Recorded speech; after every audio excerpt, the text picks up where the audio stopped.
నమస్కారం. తాడేపల్లిగూడెం పట్టణ పరిధిలోని విమానాశ్రయ భూముల క్రీడా స్థలంలో ఆదివారం నిర్వహించిన tennis ball friendly cricket tournament final మ్యాచ్ను ఎమ్మెల్యే బొలిశెట్టి శ్రీనివాస్ ప్రారంభించారు.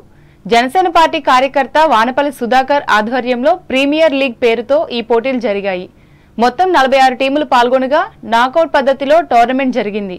దాంతో సెమీఫైనల్కు వచ్చిన 2 టీముల మధ్య మ్యాచ్ను నిర్వహించి 3వ విజేతగా పెంటపాడు జట్టును ఎంపిక చేశారు. అనంతరం 10,000 రూపాయల నగదు బహుమతిని ఎమ్మెల్యే చేతుల మీదుగా అందజేసి మాట్లాడారు.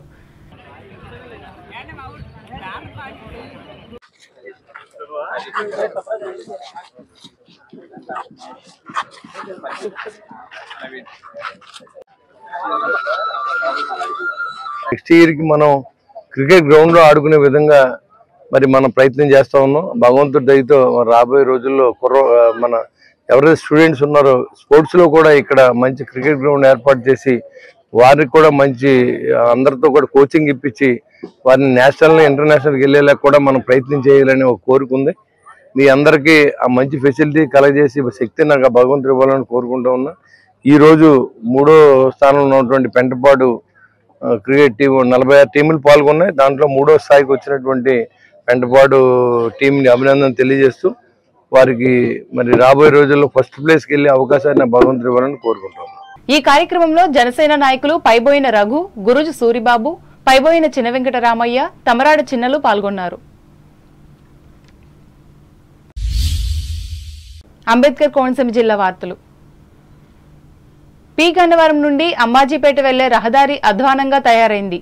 వర్షాల నేపథ్యంలో ఈ దారిని ప్రయాణించే ప్రజలు ప్రమాదాల బారిన పడుతున్నారు.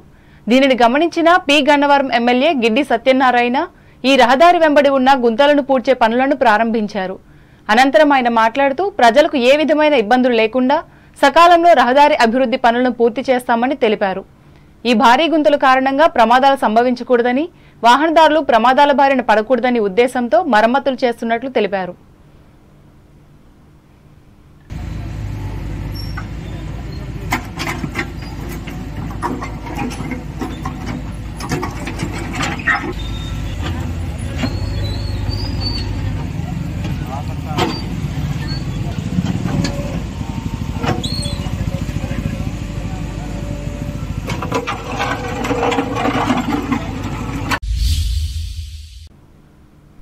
అన్న క్యాంటీన్లతో పాటు డొక్కా సీతమ్మ క్యాంటీన్లు కూడా నిర్వహిస్తామని వెల్లడించిన రాష్ట్ర ఉప ముఖ్యమంత్రి కొణిదెల పవన్ కళ్యాణ్ కు డొక్కా సీతమ్మ 5వ తరం వారసుడు డొక్కా కామేశ్వరరావు, కోనసీమ ఆహార నిధి వ్యవస్థాపక అధ్యక్షులు వీరంశెట్టి సతీష్లు కృతజ్ఞతలు తెలిపారు.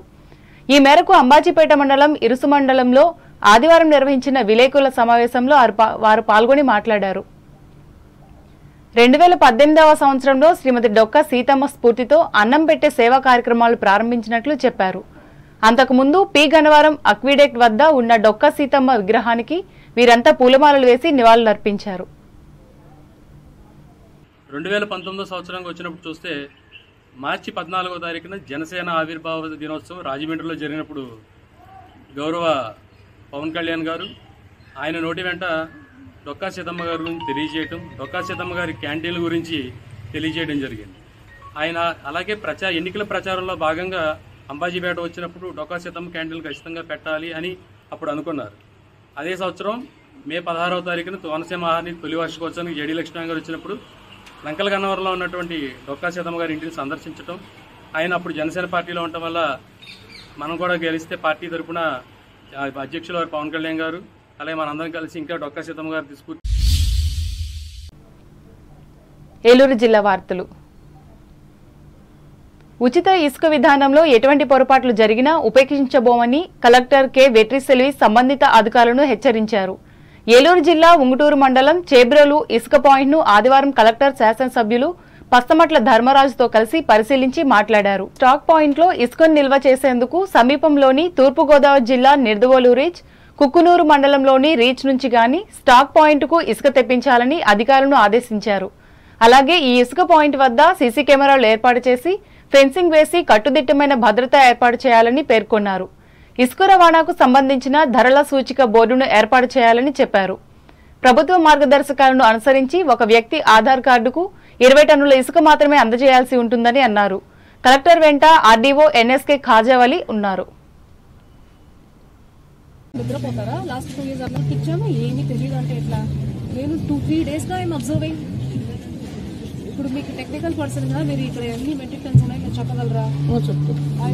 తహసీల్దార్ ఆఫీస్ మండల సర్వే తీసుకోండి.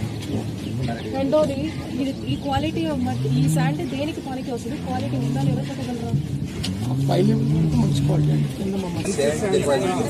చాలా పెద్ద కొండ ఉండేదండి. ఎలక్షన్ ముందు మొత్తం అంతా మొదలు పెట్టాలి ఏమీ లేదు కదా. దేంతో డిస్ట్రిబ్యూషన్ మనకి ఇంకా 2 సోర్సెస్ కుక్కునూరులోనే ఉన్నాయి ప్రస్తుతానికి. కుక్కునూరు ఎక్కువ, అక్కడైనా కలిసి ఉంటుందా? సీసీ కెమెరాలతో ఉంది ఆల్రెడీ. నేను అడిగాను ఇక్కడ పెట్టమని మనం కంప్లైంట్ చేస్తే ఎవరు కూడా సీసీ కెమెరాస్ కానీ ఎవరు దీన్ని పట్టించారు. ఆ క్వాలిటీ బాగుంది, ఈ క్వాలిటీ బాగుంది. వార్తలు ముగించే ముందు ముఖ్యాంశాలు మరోసారి. పాలకొల్లులో టిడ్కో ఇళ్ల సముదాయ కాలనీలో పిచ్చి మొక్కలను తొలగించి శ్రమదానం చేసిన రాష్ట్ర మంత్రి డాక్టర్ రామానాయుడు. పాల్గొన్న మాజీ ఎమ్మెల్సీ అంగరా. బాల్యంలోనే పిల్లలకు మంచిని నేర్పించాలి, తల్లిదండ్రులకు హితవు పలికిన భీమవరం ఎమ్మెల్యే పులపర్తి. ఒలింపిక్స్ పరుగు పందానికి ఎంపికైన తణుకు యువతి దండి జ్యోతిక ఢిల్లీలో అభినందించిన ప్రధాని మోదీ, ముఖ్యమంత్రి చంద్రబాబులు. తణుకులో ఘనంగా ఎంఆర్పీఎస్ వ్యవస్థాపక దినోత్సవ వేడుకలు. వర్గీకరణపై ప్రధాని ఇచ్చిన హామీని నిలబెట్టుకోవాలని డిమాండ్ చేసిన సంస్థ రాష్ట్ర కార్యదర్శి లాజర్. ఇంటికే పరిమితమైన వృద్ధుల ఇళ్లకెళ్లి వైద్య సేవలు అందించిన తణుకు డాక్టర్లు హుసేన్ అహ్మద్, అనుస్మితలు కృతజ్ఞతలు తెలుపుకున్న లబ్ధిదారులు. తాడేపల్లిగూడెంలో క్రికెట్ టోర్నమెంట్ ఫైనల్ మ్యాచ్ను ప్రారంభించిన ఎమ్మెల్యే బొలిశెట్టి. ఉత్సాహంగా పాల్గొన్న 46 టీంలు. పి గన్నవరం ప్రాంతంలో అధ్వానంగా ఉన్న రోడ్లకు మరమ్మతులు చేయించిన ఎమ్మెల్యే సత్యనారాయణ. ఆనందం వ్యక్తం చేసిన బాటసారులు. ఉప ముఖ్యమంత్రి పవన్ కళ్యాణ్ కు కృతజ్ఞతలు తెలుపుకున్న డొక్కా సీతమ్మ 5వ తరం వారసులు కామేశ్వరరావు. ఉచిత ఇసుక విధానంలో పొరపాట్లుంటే ఉపేక్షించేది లేదు, సంబంధిత అధికారులను హెచ్చరించిన ఏలూరు జిల్లా కలెక్టర్ వెట్రిసెల్వి. ఈ వార్తలు ఇంతటితో సమాప్తం. నమస్కారం.